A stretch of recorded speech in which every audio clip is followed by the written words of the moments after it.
Good morning to all of you. आज हम discuss करने वाले हैं contest 1।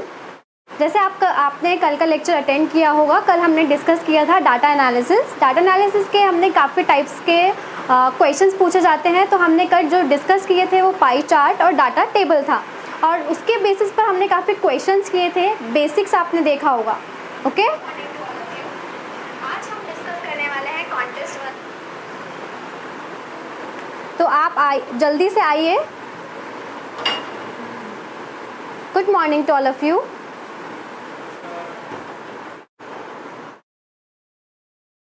Good morning Surjit. Good morning Raju.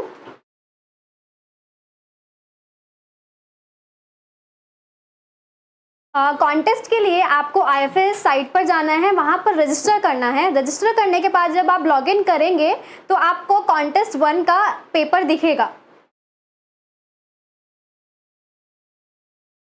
Okay, आज जैसे हम डिस्कस करने वाले हैं कॉन्टेस्ट 1 का डिस्कशन। कल आपने डाटा एनालिसिस के जो कुछ बेसिक्स देखे होंगे, बेसिक्स देखे थे, और फिर हमने देखा था कि बेसिक्स के अलावा जो और क्वेश्चंस आते हैं वो कैसे आते हैं। तो आप देखेंगे कि कॉन्टेस्ट 1 में अगर आप आज के क्वेश्चंस किए होंगे आपने, तो जो हमने लास्ट कल बेसिक्स किए थे और जो और क्वेश्चंस किए थे उन्हीं के बेसिस पे ये कॉन्टेस्ट था। Okay, good morning Priya. Good morning Jyotsna. Good morning Arun.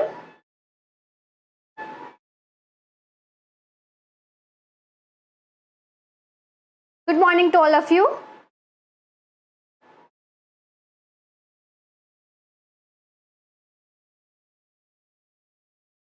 Good morning Akhilesh, Menka, Seema, Sonali, Manisha, Laxman. आपको जो कॉन्टेस्ट है वो आईएफएस साइट पे जाना है, वहाँ पर रजिस्टर करना है, एंड देन जब आप लॉगिन करेंगे तो आपको कॉन्टेस्ट 1 का पेपर शो होगा। आप अर्चना, आप आईएफएस जनरल एप्टीट्यूड पर जाकर देखेंगे तब भी आपको लेक्चर मिलेगा। लाइफ साइंस पर जाकर आईएफएस लाइफ साइंस चैनल पर जाकर देखेंगे तब भी आपको कल का लेक्चर मिलेगा।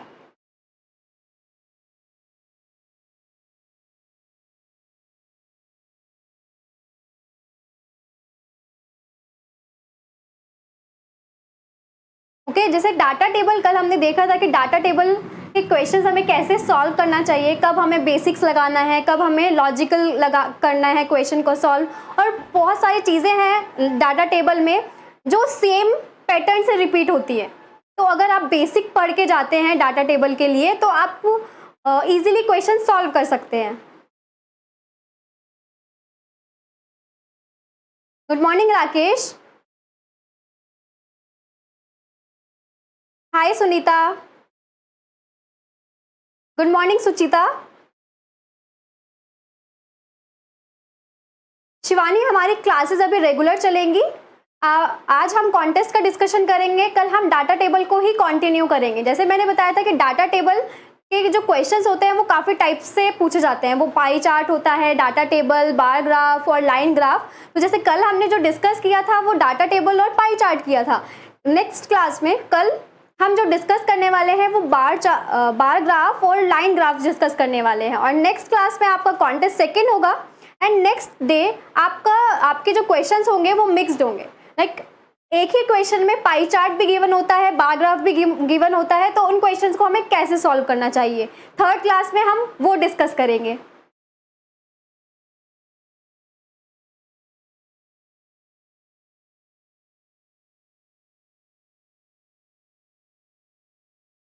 योगेश, आप IFS general aptitude IFS aptitude channel पर जाकर देखिए, कल का लेक्चर आपको मिलेगा।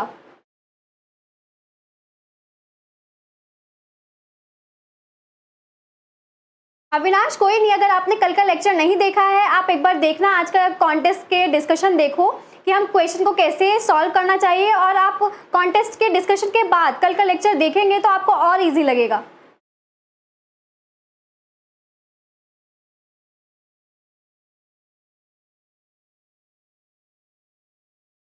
ओके, तो हम आज स्टार्ट करते हैं अपना कॉन्टेस्ट 1 का डिस्कशन।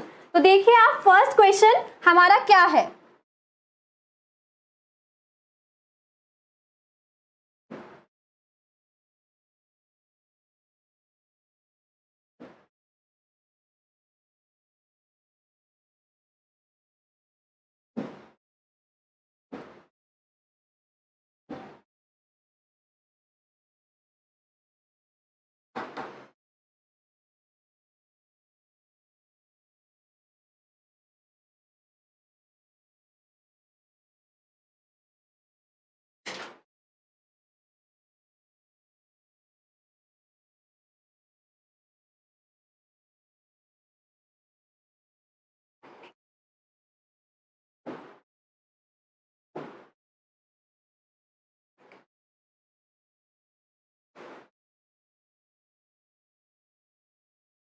तो देखते हैं फर्स्ट क्वेश्चन हमारा क्या था।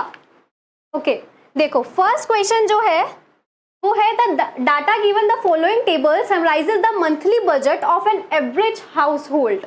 ओके, ये हमें डाटा टेबल दिया हुआ है, क्वेश्चन में पूछा है the approximate percentage of the monthly budget not spent on saving. Okay, अब इसमें जो पूछा है वो पूछा है कि जो परसेंटेज निकालनी है वो उस बजट के निकालनी है जिसमें सेविंग इंक्लूडेड ना हो।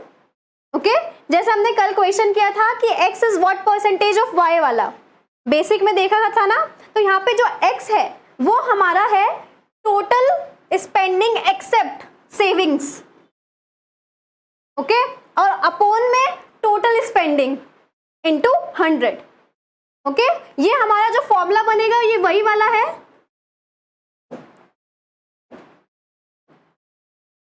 जो हमने कल देखा था, x अपॉन वाई इंटू 100 वाला। ओके, यहाँ पे जो हमारा x है, x हो जाएगा total spending except on savings, upon जो ये y है ये क्या होगा, टोटल स्पेंडिंग, मतलब हमें इन सबको ऐड करना पड़ेगा। ओके, तो हम जो x लिखते हैं पहले, x क्या होगा हमारा, सारी स्पेंडिंग को ऐड करना है एक्सेप्ट दिस। ओके, तो 4000 प्लस 1200 प्लस 2000 प्लस 1800। ओके, तो देखिए आप इसको ऐड करिए, पहले 6000 आया प्लस 3000, तो ये आया हमारा 9000। अब देखिए कि आपको टोटल स्पेंडिंग देखनी है ना, तो टोटल स्पेंडिंग में सिर्फ आपको 1500 ऐड करना पड़ेगा, आपको दोबारा ऐड करने की कोई रिक्वायरमेंट नहीं है। तो हमारा क्या होगा, 9000 अपॉन 10500 इंटू 100।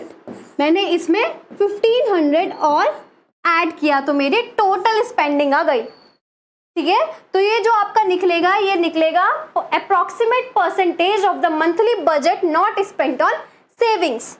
ठीक है, तो ये आप सॉल्व कीजिए, आप इसको सॉल्व करेंगे 9000 अपॉन 105। तो देखिए इसको आपको ना ऑप्शन से भी कर सकते हैं आप, वैसे आपको नॉर्मली सॉल्व डिवाइड करना ही पड़ेगा इसको। देखिए हम, आपको ये तो पता होगा ना कि अप्रोक्सीमेट कब लिखते हैं हम, अगर 86.5 से ज़्यादा कुछ होता है तो हम उसको 87 लिख सकते हैं, पर अगर 5 से छोटा है तो हम नहीं कुछ कर पाएंगे। ओके, तो आप जैसे इसमें देखिए, इसमें हम 8 से करते हैं,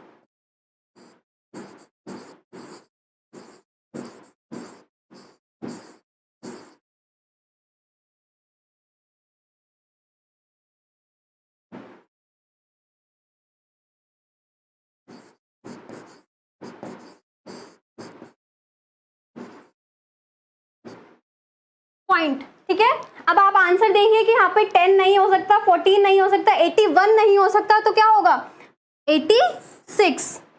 तो जो हमारा फर्स्ट क्वेश्चन है उसका फोर्थ ऑप्शन करेक्ट होगा। और इसका पैटर्न, इसका फॉर्मूला क्या था, x is what percentage of y वाला बेसिक वाला फॉर्मूला। ओके, नेक्स्ट क्वेश्चन देखते हैं। देखो नेक्स्ट क्वेश्चन जैसे हमने फर्स्ट क्वेश्चन किया ना वैसा ही है, पर बस हमें देखना है कि टेबल में से हमें क्या क्या डाटा लेना है और क्या क्या डाटा नहीं लेना है। क्वेश्चन जो है वो बोल रहा है कि ना survey 300 respondents were asked whether they own a vehicle or not.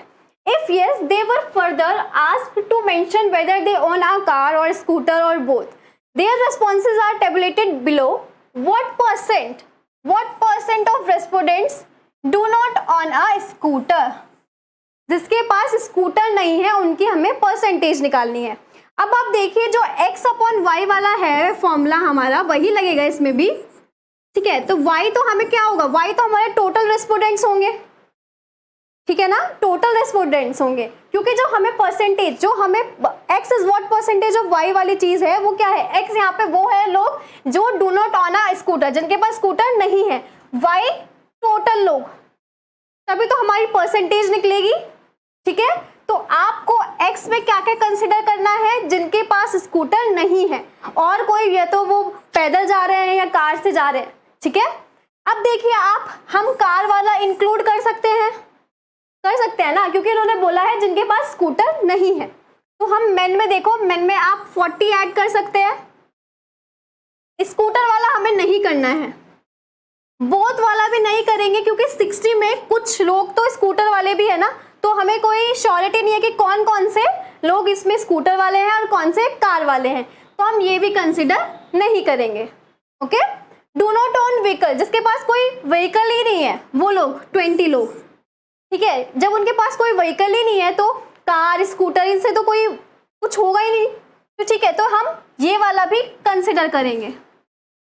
Same for women, car वाला कंसिडर करेंगे, स्कूटर नहीं कंसिडर करेंगे, क्योंकि यहाँ पे जो हमें परसेंटेज निकालनी है उन लोगों की निकालनी है जिनके पास स्कूटर नहीं है, ठीक है। बोथ वाला भी कंसिडर नहीं करेंगे, ठीक है। तो हम कंसिडर 50 वाला तो करेंगे, क्योंकि इनके पास तो कोई व्हीकल ही नहीं है। ओके, तो हमें जो x मिला वो क्या क्या मिला, 40 plus 34 plus 20 plus 50 upon y। तो आपको ये सब ऐड करने की जरूरत नहीं है, क्योंकि यहाँ पे दिया हुआ है इन अ सर्वे 300 हमारे टोटल लोग हैं, ठीक है ना, क्योंकि y को हमें क्या लेना है, टोटल लोगों में से तो परसेंटेज निकाल रहे हैं हम।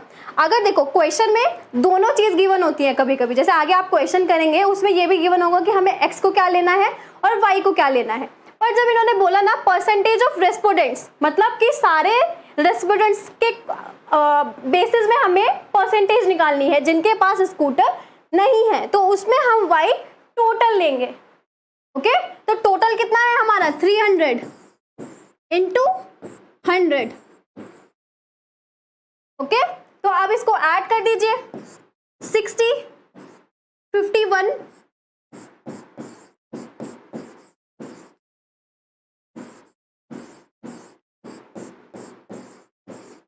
ओके, तो 144 300 इंटू 100, 0 से 0 कैंसिल हो गया, तो कितना बचा आपका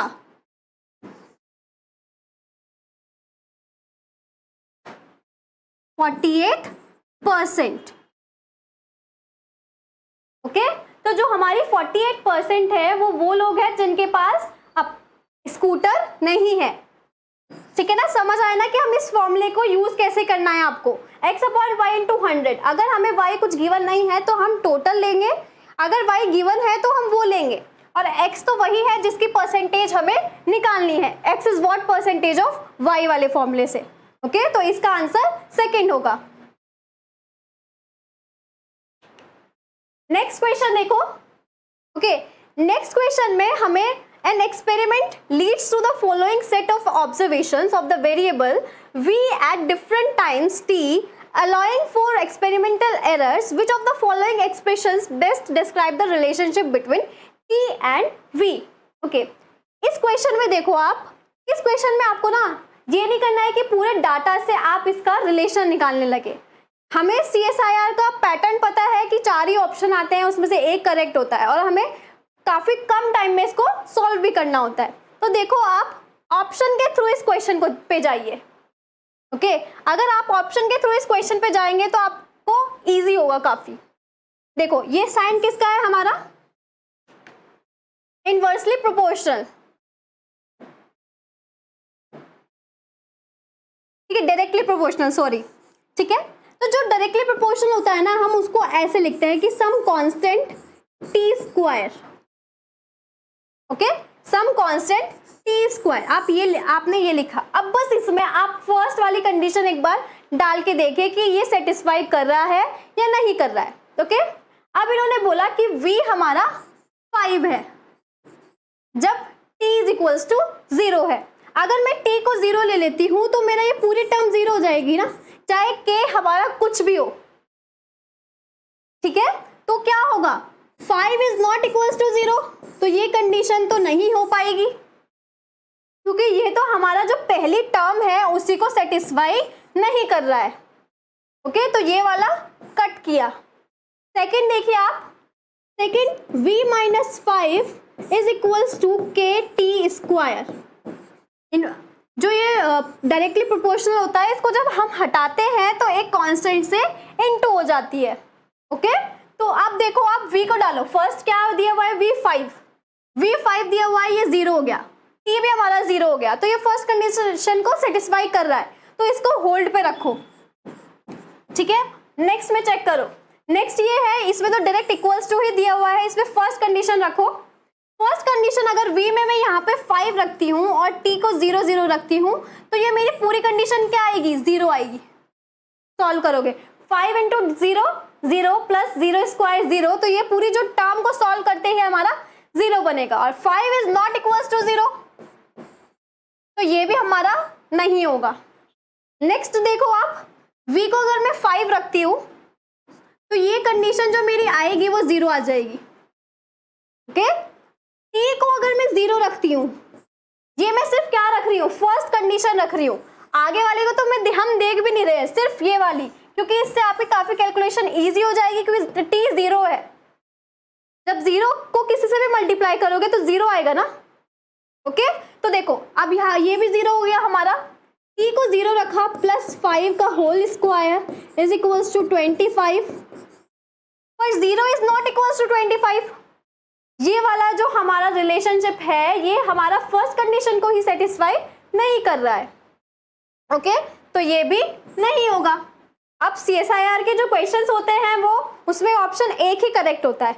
ये कट हो गया, फर्स्ट ऑप्शन ही सेटिस्फाई नहीं कर रहा था, ये भी कट हो गया, फोर्थ भी कट हो गया, तो कौन सा ऑप्शन होगा हमारा, सेकेंड, क्योंकि सेकेंड हमारा फर्स्ट कंडीशन को सेटिस्फाई कर रहा था, तो हमें आगे की कंडीशंस को चेक करने की जरूरत ही नहीं है, क्योंकि और जो ऑप्शंस हैं वो फर्स्ट कंडीशन को भी सेटिस्फाई नहीं कर रहे हैं। ओके, तो इसका आंसर होगा सेकेंड। ओके, नेक्स्ट क्वेश्चन देखते हैं। Next question, there are 2 examinations A and B in a subject which are evaluated out of 30 and 70 marks. Okay, 30 and 70 marks, ये एक बार देख लीजिए आप कि A के हमारे 30 है, B के हमारे 70 हैं respectively. In order to pass the course, कि हम जो ये क्राइटेरिया है कि वो सब्जेक्ट पास करेगा, उसका क्या है कि एटलीस्ट 40% उसके टोटल में होने चाहिए। टोटल मतलब A प्लस B में उसके 40% होने चाहिए, और एटलीस्ट 40% इन B, और 40% B में भी होने चाहिए। ठीक है, तो आप देखें कि A सब्जेक्ट और जो B सब्जेक्ट है, अगर मैं इसका टोटल करती हूँ तो मेरे टोटल मार्क्स कितने बन रहे हैं, 100 बन रहे हैं। ठीक है ना, 100 बन रहे हैं, तो पहले हम टोटल का एवरेज, वो टोटल का दिखाते हैं कि टोटल में उसने बोला ना कि एटलीस्ट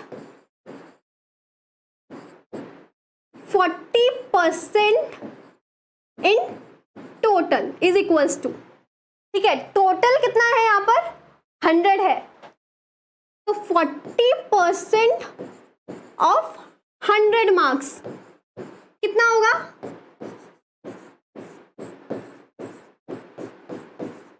इज इक्वल्स टू 40। तो टोटल में उसका 40 होना चाहिए।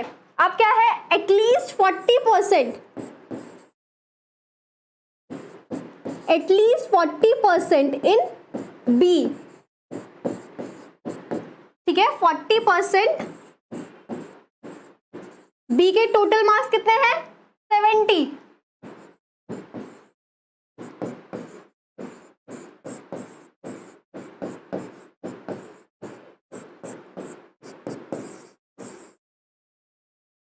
ओके, तो इस कंडीशन से हमारा आया कि उसके टोटल में 40 मार्क्स होने चाहिए और बी में उसके एटलीस्ट 28 मार्क्स होने चाहिए। अगर 28 और 28 से ज़्यादा है तो वो पास कर जाएगा, पर अगर 27 भी है तो वो पास नहीं हो पाएगा। ठीक है, अब हम देखते हैं, यहाँ पे ए के मार्क्स भी दिए हुए हैं, बी के मार्क्स भी दिए हुए हैं। पहले तो हम बी में देख लो आप कि किस किस के 28 से कम है, तो वो तो कभी पास करेगा ही नहीं, क्योंकि वहाँ पे जो एंड है, एंड का मतलब होता है कि हमें दोनों कंडीशन कंसिडर करनी है। अगर और होता ना तो और में हम एक कंडीशन कंसिडर करते, या तो ये या फिर वो। ठीक है, तो अब देखो आप यहाँ पे किस किस के बी में मार्क्स 28 से कम है, इसकी है सिर्फ। ठीक है, तो ये तो हमारा कभी S3 तो कभी हो ही नहीं पाएगा। ओके, S3 कभी पास हो ही नहीं पाएगा क्योंकि वो एक कंडीशन को तो फेल कर ही रहा है। अब देखो, आप दोनों को ऐड करो, दोनों ये कितना बनेगा, ये 40 बनेगा, ये कितना बनेगा 39 बनेगा। इसको तो ऐड करने की भी जरूरत नहीं है क्योंकि तो फेल ही हो रहा है। और ये कितना बनेगा हमारा 34। ओके, अब आप देखो कि जो ये टोटल है, टोटल में हमारे 40 होने चाहिए नंबर, है ना। क्वेश्चन में यही है कि टोटल में 40 होने चाहिए और बी में एटलीस्ट 28 होने चाहिए। तो आप देखिए कि टोटल में 40 से कम किस किस में आ रहे हैं, इसमें भी आ रहे हैं तो ये भी कभी पास नहीं होगा, इसमें भी आ रहे हैं तो ये भी कभी पास नहीं होगा। तो क्या बचा, ये वाला जो कंडीशन है S1 की जो कंडीशन है वो दोनों सेटिस्फाई हो रही है। बी में भी उसके 28 मार्क्स आ रहे हैं और उसके टोटल में भी 40 मार्क्स आ रहे हैं। तो जो हमें क्राइटेरिया दिया हुआ था क्वेश्चन में पास होने का, वो सिर्फ S1 सेटिस्फाई कर रहा है। ओके, सिर्फ S1 हमारा पास होगा। तो इसका आंसर होगा 4th S1। Okay, next question देखते हैं। Next question, study the following table carefully and answer the questions given below. The number of students scoring less than 40% marks in average.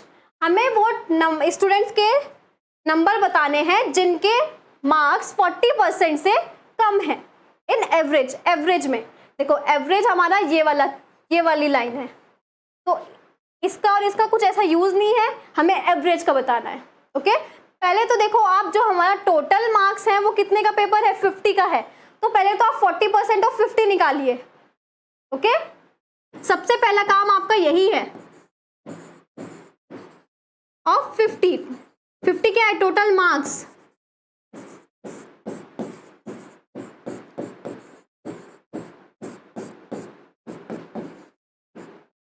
तो बस आपको क्या करना है इस क्वेश्चन में, जिसके भी मार्क्स हमारे 20 से कम है वो स्टूडेंट्स हमें काउंट करने हैं। ओके, तो पहले ये देखिए, इस जो ये यहां से इन दोनों को देखिए, पहले यहाँ पे है ग्रेटर देन इक्वल्स टू 10 और यहाँ पे है ग्रेटर देन इक्वल्स टू 0। ठीक है, तो अगर मैं इन दोनों कंडीशन को ले लेती हूं तो मेरा क्या आएगा, number of students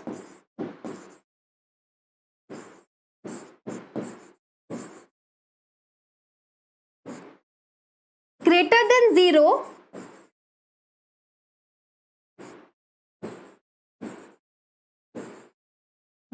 0 and less than 10। ठीक है ना। यहां से इन दोनों कंडीशन से मैंने क्या लिया, जो ये वाला नंबर था ये मेरा कितना था, ग्रेटर देन 10 वाले मार्क्स वाला था, और यहाँ पे क्या है, ग्रेटर देन 0 वाले। तो अगर मैं इन दोनों में से माइनस कर दूंगी तो मेरे कौन से स्टूडेंट्स आ जाएंगे,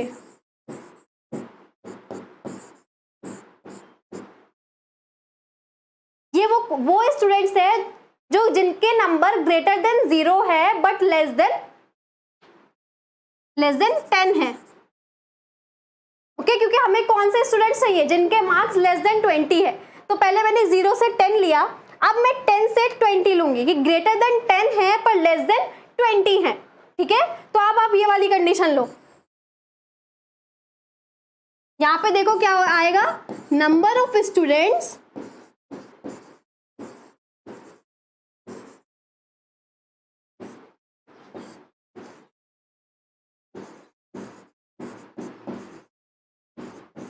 greater than 10 but less than 20।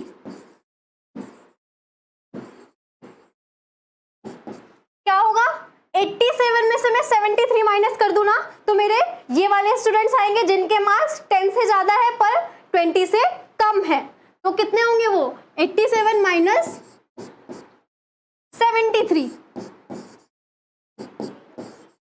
14।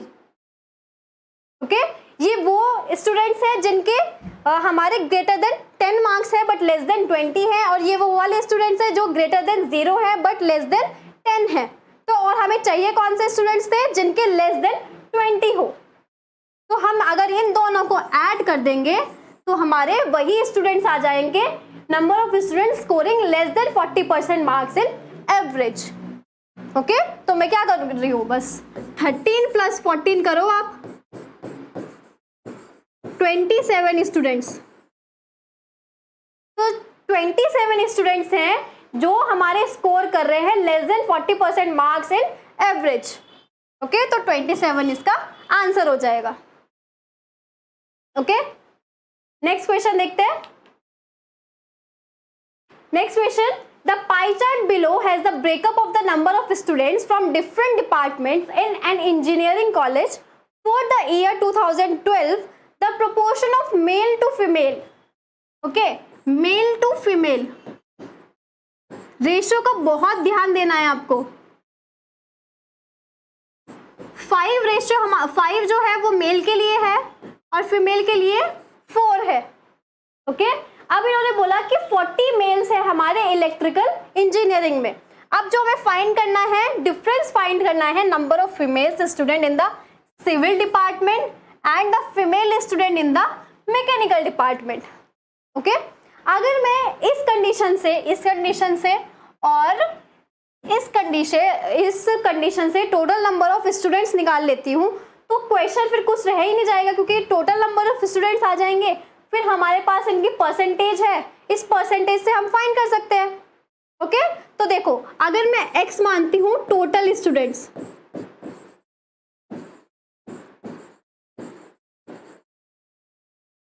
ठीक है। अब देखो, जो यहाँ पे परसेंटेज दी हुई है इलेक्ट्रिकल इंजीनियरिंग की, वो 20% दी हुई है, ये 20% दी हुई है। ओके, अगर मैं 20% ऑफ टोटल स्टूडेंट्स निकालती हूँ, वो हमारे इलेक्ट्रिकल के स्टूडेंट्स होंगे, ठीक है। पर अब हमें यहाँ पे जो गिवन है वो सिर्फ मेल की कंडीशन है कि हमारे पास 40 मेल्स हैं। तो अगर मैं इसमें इंटू कर देती हूँ 5/9, इस कंडीशन से उन्होंने क्या बोला कि जो मेल और फीमेल की हमारी रेशियो है वो 5/4 है। इससे इंटू करती हूँ तो मेरे अब बन जाएंगे 40 मेल्स, क्योंकि ये जो प्रोपोर्शन है मेरा 5/9 ऑफ इतने स्टूडेंट्स, 5/9 ऑफ इलेक्ट्रिकल स्टूडेंट्स, वो मेरे मेल्स हैं, ठीक है। तो आप अगर x को सॉल्व करते हैं यहाँ पर तो आपके टोटल नंबर ऑफ स्टूडेंट्स आ जाएंगे, ठीक है। तो आप सॉल्व कीजिए इसको।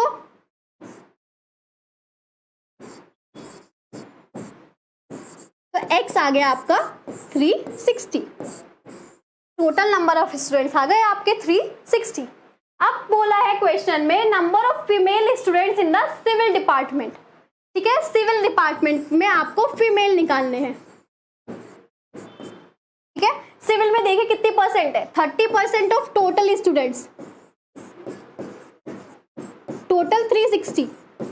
अब उसमें से आपको निकालना भी क्या है, फीमेल निकालनी है। फीमेल का प्रोपोर्शन क्या है, 4/9। जो हमारी सिविल में गर्ल्स है वो 4/9 of total students in civil है। तो ये हमारी इक्वेशन बनेगी सिविल में फीमेल निकालने के लिए, ओके। तो ये बनेगी आपकी 48, ओके। अब हमें निकालनी है female students in the mechanical department. तो मैकेनिकल में भी आपको सेम ऐसे ही निकालनी है। मैकेनिकल में देखो आप कितना है,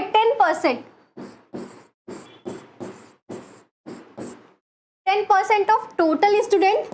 तो जो ये वाली कंडीशन आती है ना, इससे हमारे मैकेनिकल के पूरे स्टूडेंट्स आ जाते हैं, पर हमें यहाँ पे निकालना फीमेल है तो इसलिए हमें ये वाली प्रोपोर्शन लगानी पड़ती है।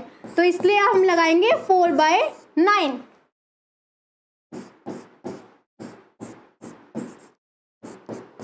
आ गया, ओके। अब आप क्वेश्चन में क्या बोला है, इनका डिफरेंस बताना है हमें, सिविल की फीमेल का और मैकेनिकल की फीमेल का। तो बस क्या करना है आपको, 48 - 16 करना है, जो आएगा 32। तो ये हमारा आंसर हो जाएगा, ओके। तो हमारा जो आंसर आ रहा है वो है 32, okay.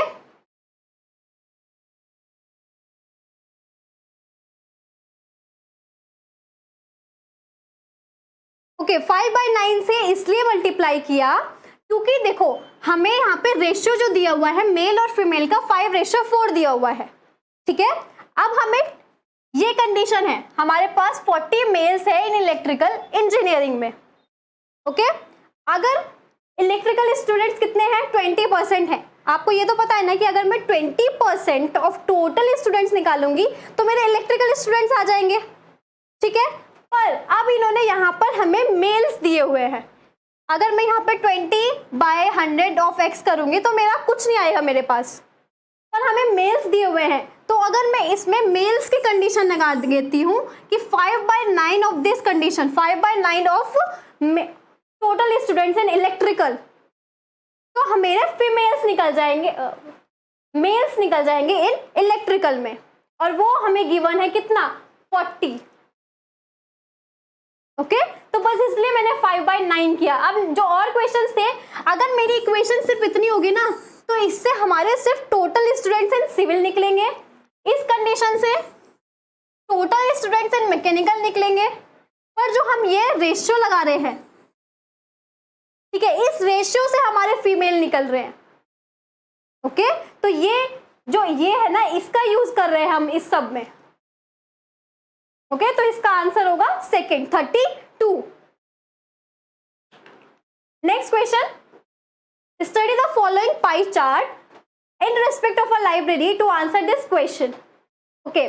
By how much percentage is the value of history books higher than that of film magazines. आपको कल याद होगा हमने पढ़ा था x% इज मोर देन और लेस देन y%। तो उसका फॉर्मूला क्या देखा था हमने, x minus y upon y into 100। More और लेस को कैसे देखा था कि x माइनस वाई अगर हमारा पॉजिटिव है तो हमारा मोर होगा, और x माइनस वाई हमारा अगर नेगेटिव में आ रहा है तो हमारा लेस होगा। पर यहाँ पे इन्होंने ऑलरेडी मेंशन किया है कि हाइयर, ठीक है। तो हमें ये फॉर्मूला लगाना है। अब इन्होंने जो भी हमसे बोला है how much percentage is the value of history books, history books बोला है तो ये हमारा x हो जाएगा, ये फिल्म मैगजीन्स हमारा y हो जाएगा, ओके। अब देखो इस डाटा में हिस्ट्री का कितना पार्ट है, 10% of total books. Total value कितनी है, 146 लाख। जब ये लाख ऐसे दिया होता है ना तो आपको इसको ऐसे ही रखिए, लाख में ही रखिए आप इसको जीरोस मत लगाइए क्योंकि एक कंफ्यूजन क्रिएट होगा, ठीक है। तो हम अगर 10% ऑफ टोटल बुक्स निकालते हैं,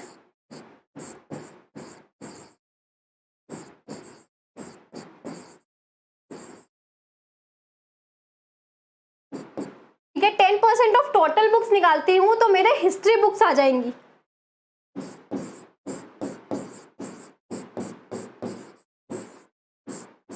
तो कितना आया, 146 लाख में 14.6 लाख हमारा जो प्रोपोर्शन है वो हिस्ट्री बुक्स का है, ओके। तो ये हमारा आया हिस्ट्री बुक्स। अब आप ले लीजिए फिल्म मैगजीन्स। फिल्म मैगजीन्स कितना है, 14% ऑफ टोटल। तो अगर मुझे फिल्म मैगजीन्स निकालनी है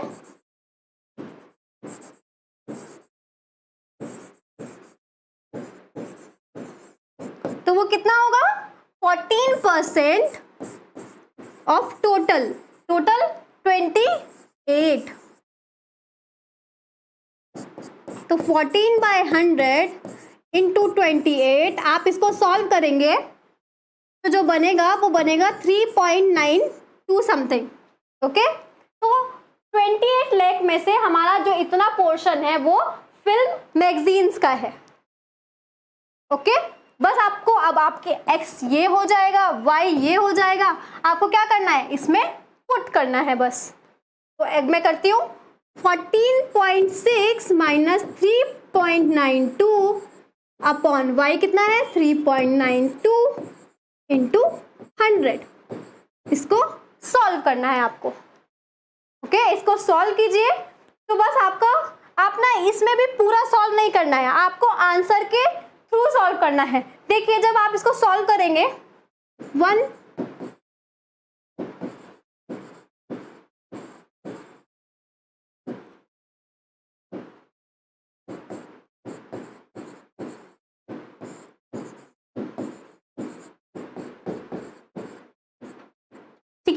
देखो अब आप 392 को 1068 से करेंगे तो ये कभी 1 से तो जाएगा नहीं, ठीक है ना, क्योंकि 1 से 392 अगर मैं 2 से मल्टीप्लाई करती हूँ तो ये वाली 2 वाली चीज जाएगी, ठीक है, तो ये भी आंसर नहीं होगा, ये भी आंसर नहीं होगा। ओके, तो बस आप थोड़ा सा डिवाइड करके देखिए, आपको 227.2 में से और 272 में से पता चल जाएगा। और देखिए अब जब आप इसको मल्टीप्लाई इससे डिवाइड कर रहे हैं, आपको 2 चलाया आपने, ओके, अगर हमारा 2 चलाया आपने, 2 के बाद पॉइंट आ रहा है, अब आपका 2 के बाद पॉइंट होके फिर 100 भी आ रहा है, तो आपको पता है ना कि अगर कोई डेसिमल हमारी डिजिट होती है और हम इंटू 100 करते हैं तो हमारा जो डेसिमल होता है आगे शिफ्ट हो जाता है, तो मतलब हमारा 3 डिजिट तक कोई डेसिमल नहीं है। इससे आपको ये श्योरिटी मिल गई ना, आपको पूरा डिवाइड करने की जरूरत नहीं है, इससे श्योरिटी मिली आपको क्योंकि इंटू 100 भी है। तो ये ऑप्शन भी नहीं होगा क्योंकि यहाँ पे 2 डिजिट के बाद डेसिमल आ रहा है। अब ये देखिए इसमें 3 डिजिट है, 3 डिजिट के बाद अगर हमें पूरा चेक नहीं करना है ना कि हमारा पूरा कैंसिल हो रहा है या नहीं हो रहा है, ओके, तो हमारा क्या आंसर होगा 272। ओके, तो आपको थोड़ी थोड़ी चीजें देखनी है कि आप कैसे इजी कैलकुलेशन कर सकते हैं। आपने 100 था आपका साथ में, आपने एक बार भी चलाया उसको तो इंटू 100 भी होना है, तो मतलब क्या है 3 डिजिट के बाद अगर आएगा तो 3 डिजिट के बाद आएगा डेसिमल, वरना वो पूरा कट हो जाएगा, नहीं होगा तो 3 डिजिट के बाद आएगा। अब आपका ये नहीं हो सकता, ये नहीं हो सकता, इसमें 2 डिजिट के बाद डेसिमल है, ये भी नहीं हो सकता, तो आंसर क्या होगा 272%। ओके, नेक्स्ट क्वेश्चन देखते हैं। Okay, the following pie chart show the distribution of students of graduate and post graduate level in 7 different institutes in a town. The distribution of students at graduate and postgraduate levels in 7 institutes. What is the total number of graduate and postgraduate level students in the institute are? ठीक है, सभी questions में देखिए आप percentage काफी use हो रही है। Okay, total number of graduate are के बताने हैं हमारे, जो ये वाला डाटा है हमारा, ये वाला पाई चार्ट है, तो ये किसके लिए है ग्रेजुएट के लिए, और ये वाला पोस्ट ग्रेजुएट के लिए, ठीक है। तो बस हमें क्या करना है, आर का निकालना है ना, तो क्या करेंगे 17% ऑफ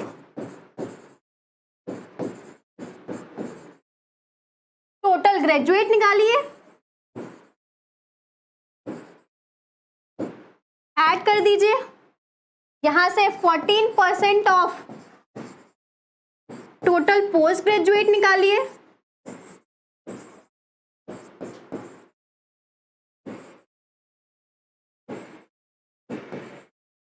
ठीक है। जो भी आंसर आएगा वो आपका क्वेश्चन जो पूछा है वही आंसर होगा, ठीक है। इन आर में देख रहे हैं ना हम, आर का प्रोपोर्शन निकालना है हमें। जो टोटल वैल्यू दी हुई है वो 27300 दी है, उसमें हमारा जो आर है, आर जो कंट्रीब्यूट कर रहा है वो सिर्फ 17% कर रहा है, 17% ऑफ टोटल ग्रेजुएट, ठीक है। तो ये वैल्यू निकालिए, ये आएगी 4641, ठीक है।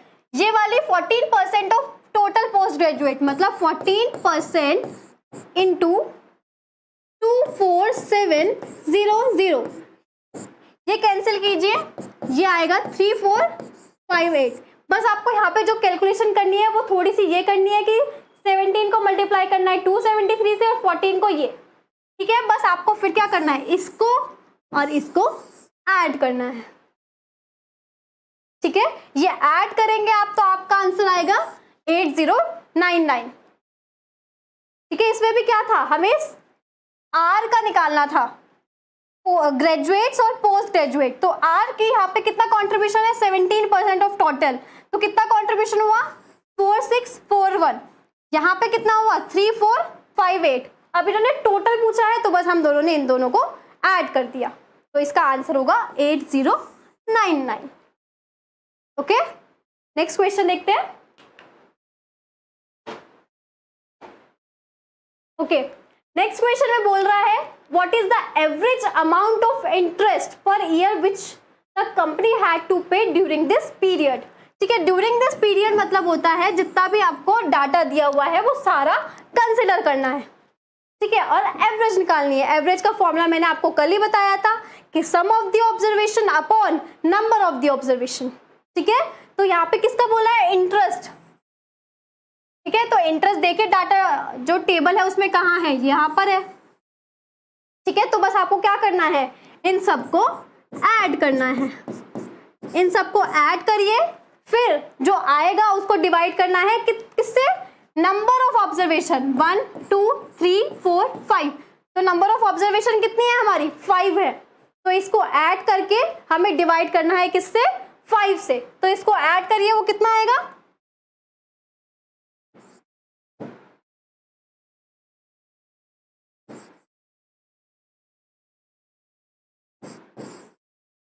ठीक है। तो ये जो इसका सम आएगा वो 183.3 आया। अब बस आपको क्या करना है, एवरेज का फॉर्मूला लगाइए।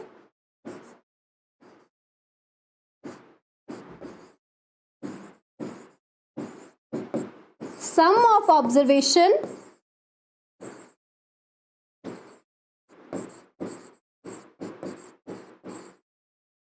Upon number of observation.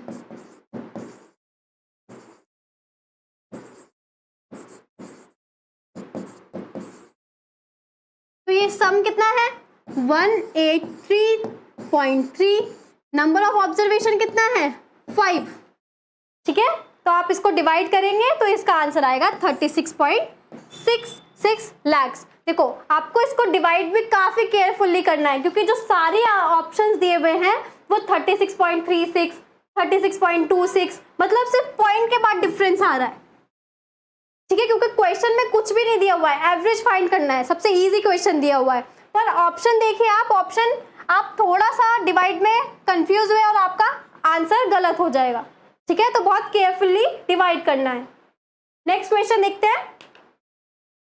Okay, next question है the operating profit in this year increased over that in this year. ठीक है, ये वाला क्वेश्चन जो है हमारा वही है, एक्स परसेंटेज इज मोर और less than percent of y वाला। ठीक है, इसमें हमें इंक्रीज दिया हुआ है तो मतलब मोर वाला है। इसका फॉर्मूला जो होगा वो यही होगा, x minus y upon y into 100। Okay, अब देखो आप 1991 से 92 में जो हमारा ऑपरेटिंग प्रॉफिट है वो कितना है 160 लाख है। ठीक है, और आप इसमें देखिए 1991 में कितना है 130 है।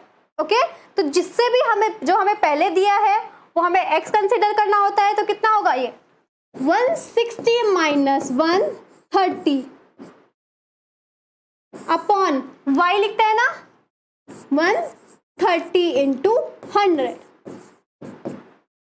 ठीक है, बस आपको यही तो सॉल्व करना है, क्योंकि क्वेश्चन में यही तो है, the operating profit in 1991 92 increased over that this year, मतलब x percentage is more than percentage of y।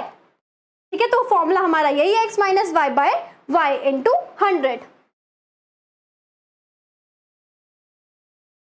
ठीक है, तो क्या होगा 30 अपॉन 130 इंटू 100, तो 300 बाय 13।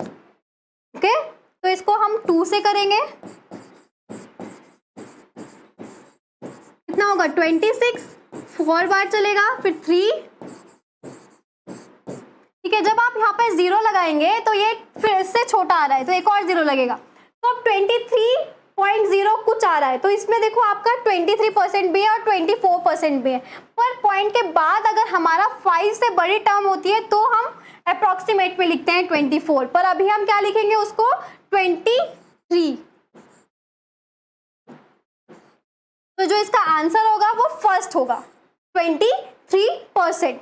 ठीक है, आपने देखा कि ये सारे क्वेश्चंस जो थे वो हमारे बेसिक फॉर्मूलाज पे ही थे, जो हमने कल बेसिक फॉर्मूलाज किए थे उन बेसिस पर ये सारे क्वेश्चंस थे, और ये क्वेश्चंस ऐसे ही क्वेश्चंस हमारे एग्जाम्स में भी आते हैं। ओके, तो होपफुली आपने ये सारे क्वेश्चन सॉल्व किए होंगे और आपको ये सारे क्वेश्चन समझ में भी आए होंगे।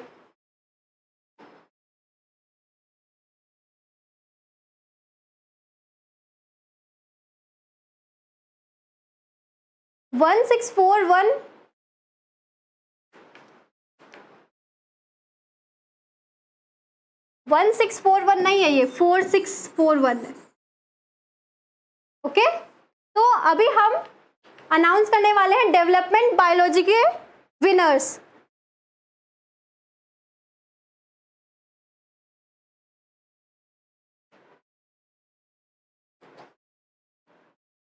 ओके,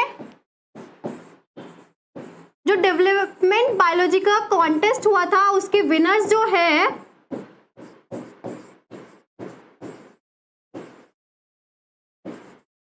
ठीक है, फर्स्ट जो है Parul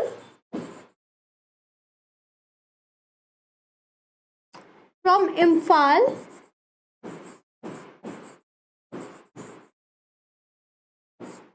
Manipur.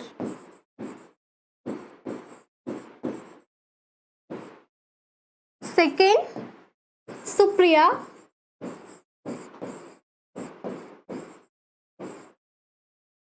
Sharma,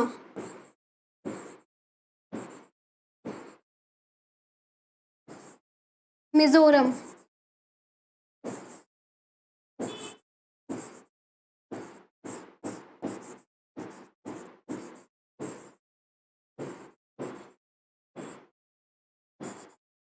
third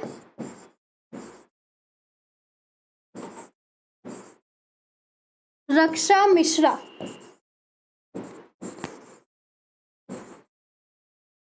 Kanpur, UP.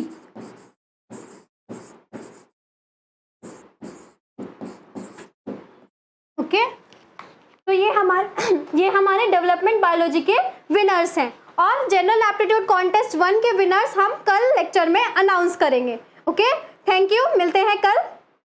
Okay.